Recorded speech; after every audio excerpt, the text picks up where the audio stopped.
Hey, good afternoon, everyone. I have here on the table for review something called the Stanley Adventure Cook Set. It's a camping mess kit.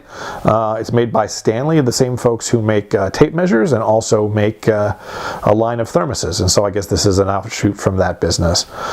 Stanley's not exactly a name that one associates with outdoor camping products, but this is a very popular cook set, I think in part because it's extremely cheap in comparison to a lot of the dedicated outdoor brands. I picked this up for less than $20 on Amazon. Actually, I think it was less than $15. It might have been, I think, $14. Prices vary over time, but that's an awfully cheap mess kit in comparison to what you can get from some other manufacturers. So let's see what's inside and see whether this is actually as good a deal as it seemed when I picked it up off the web. All right, first of all, you've got a handle here which actually retains everything. This is locked in place, and this is how you would transport this, put it in your pack or whatever.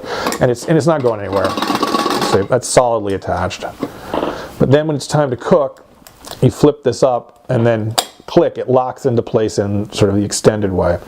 And now you pull this little tab down here, and that retains it, because the way you get this back on top of here is you slide the tab back and then you squeeze this together at the end, and then it slides up like that. And again, it locks in place. So it locks positively and quite solidly, both when it's closed and then also when it's open. So the handle design's excellent. I got nothing to complain about that. All right, then let's look at the lid, which is also sort of an interesting design. It comes with this thing that clips up and stays in place, sticking up like this, which is nice to keep you from burning your fingers. In addition to the little handle here, you've got a series of holes here on the bottom and another one on the top, so you can use this as a strainer. You put pasta or whatever in here, and then you can drain off the water using these holes. In addition to using this as a strainer, these holes are very nice because if you're cooking and you want to see whether your water's boiling, you don't have to take the lid off because of these holes. You just wait and watch, and then eventually you'll see steam coming out of these holes, and you know that your water's boiling. And that's a nice, convenient feature. All right, let's see what's inside. Actually pretty simple.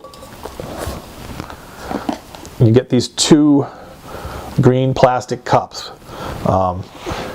I'm sure it's not an accident that these look exactly like the cups that you would get on the top of one of Stanley's coffee thermoses. They actually look just like the coffee thermos cups. Maybe they're changed slightly, but they're pretty similar anyway. These are exactly one cup. There's actually a marking on the inside here. You're not going to be able to see this in the video, but it's right about here that marks these as one cup. So in addition to being able to hold your hot liquids, you can actually use these as a measuring cup. That's nice. In addition to the measuring from this, you can also, there's a set of measurements right here on the side. These are, they've got metric and imperial measurements. The total fluid ounces here is 24 fluid ounces. And that's a usable 24. It comes up to about here when it's full. So a useful amount. You could cook most anything in this. Obviously you're not going to cook a roast in it, but so anything that you might reasonably want to encounter on the trail, it's certainly big enough to handle that. That's a nice feature. So that's what you get. Pretty simple, right? You get these two cups. Make you and your wife or your buddy coffee when you're on the trail like that. No problem. Make soup in this. Cook dehydrated food in it. It's a lot of capability for very little money. So are there any downsides to this incredibly great deal? Well, of course there are some. No product is perfect, and this one certainly isn't either. I would say there are really sort of two kinds of problems that you encounter with this cook set. One is sort of this, what I would say is the serious problem, and then the other are some little nits which I don't think are terribly important. I'll point those out to you just in the interest of completeness. The main issue with this is of course its weight. These are heavy plastic. This entire thing is made out of stainless steel, except for the lid. And that exacts a pretty significant weight penalty versus other lighter weight but more expensive materials like aluminum or titanium.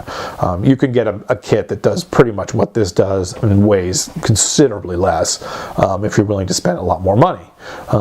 This is a weight for dollar savings proposition. The total weight of all all of this together, 13 and a half ounces, 383 grams. So it's coming up on almost a pound, not quite.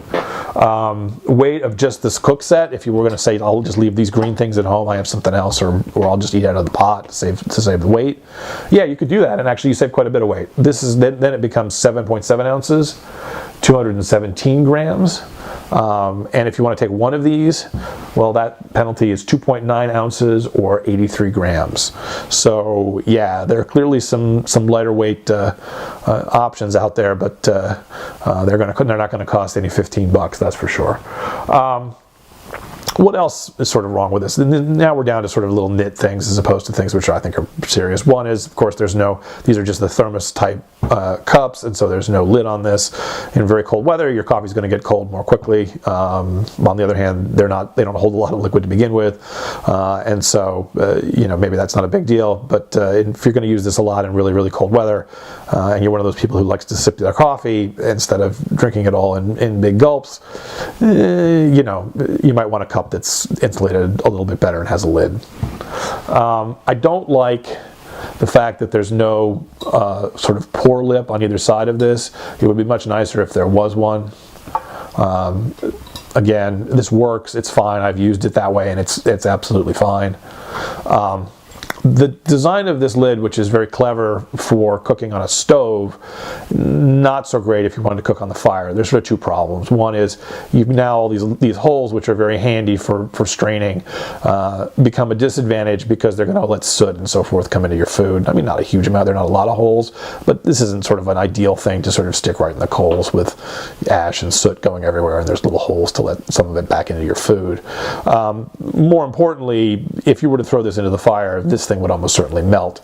I've seen some reports on YouTube of people complaining about this melting, and I think most likely what's happening there is they're not snapping this thing up before they cook with it, because if you leave it down like this and then try to cook with it, you're exposing the whole thing to this very hot metal, as opposed to this, which is, I think, the way they designed it so that it locks in place like this to keep this insulated handle away from the hot steel. But that would not survive being in a fire. So if you wanted to cook with this over an open fire, I would put this back in your pack and I would put a piece of aluminum foil over this, which is kind of a klutzy way to do things. Let's see what else. Oh, the instructions of this are sort of funny when you actually read them.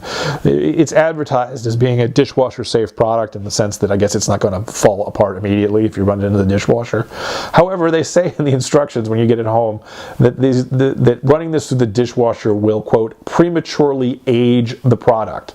So if you put together dishwasher safe but prematurely ages the product, that equals wash it by hand. So why don't they just say that it's hand washed? The metric numbers here are not awesome if you're overseas, because I don't think there are very many recipes that call for 473 milliliters. It would be nice if there was another set of markings over here that was in sort of the normal metric numbers. Again, that's a little thing. This doesn't allow you to sort of stick the pocket rocket or any other stove inside it. It's not really designed that way. Some of these other kettles that you can get, you can kind of integrate either the cylinder or the stove into the cookware in a way that this doesn't really work. So that's another small downside. Lastly, when I was testing these to see how well they held heat, I had no problems with that, but I did find that there was some sort of solvent that is in this that only comes out with hot water. I'd already washed and thoroughly rinsed these out, and then I poured hot water in them to see how well they worked. And what I found was this sort of sheen of sort of some oily stuff that came up to the surface on this, and I was, obviously when I saw that, I was quite concerned about it. I'm like, what is coming on in this? There's some scuzz in here that's must be part of the manufacturing, or maybe these things just, maybe these things are completely horrible and they just leach horrible stuff into your food. What I found is that after the first time, all of that goes away. So what I would do if I bought this, I would certainly take this, I would fill this all the way up to the brim with hot water, and I would let it sit, boiling hot water, and I would let it sit for, you know, at least 5 minutes or so, and I would throw that water away. And then after that, I think it's fine, because I've repeated the test to try to see whether, you know, this thing was constantly leaching scuzz into the water, and I found that wasn't the case. So I think it's just there's a solvent or some kind of cleaner or something that's left over from the manufacturing process that you have to get out using boiling water. So there's that. There's one last thing which I was actually quite concerned about when I was thinking about buying this based on the pictures on the internet, and which ultimately, now that I have it, is not that big a deal. And that's how well is that design going to actually work on a typical camp stove. This is the MSR Pocket Rocket. Lots of other people have stoves that look a lot like this, or in fact this very stove. So when you put this on here and you sort of look at that and you say, hey, you know, this thing's kind of tall, kind of thin. You know, I can imagine the wind's blowing this way. Is this going to just get knocked off of this stove? Am I going to have to really worry about this blowing off?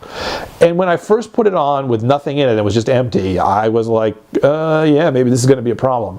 But what I found is when you actually start using this and put food in it and put water in it, the weight of the food really helps to sort of anchor it onto the points here that grab the pot. And so it actually is quite stable when it's full. You know, like anything that you have outside, you're not going to be working in ideal conditions sometimes. There's certainly an amount of wind that would blow this over, and you just sort of have to use some common sense about when it might be necessary for you to hang on to this and sort of stabilize it while it's cooking. Or, you know, how to shield it or whatever. One thing you do need to be careful of, though, this, of course, unlike the little lid here, this is completely uninsulated, and I will tell you that this gets screamingly hot almost immediately. This whole thing gets very, very hot in operation. It's stainless steel. It's not super thick. Stainless steel, it's sort of just thick enough to be solid, not so thick that, you know, it heats up slowly. So the whole thing gets very, very hot very quickly. You absolutely need a pot holder or something that's got pretty good insulating properties to handle this once it's in operation. You will not be touching that at all while it's hot. So anyway, so there you go. Those are all the littlest nits and small things that I can come up with that are wrong with this thing. At the end of the day, I think really all of those nits aren't terribly important. I think this is a pretty nice thing. The only issue really is the weight. If you can handle the weight, this is a great savings versus some other kits out there. If on the other hand you're going up a mountain and every ounce counts, maybe you want to spend a little more money and get something a little bit lighter. So that really is that's my review, and I hope you enjoyed it, and I hope you guys get out pretty soon. Have a nice afternoon.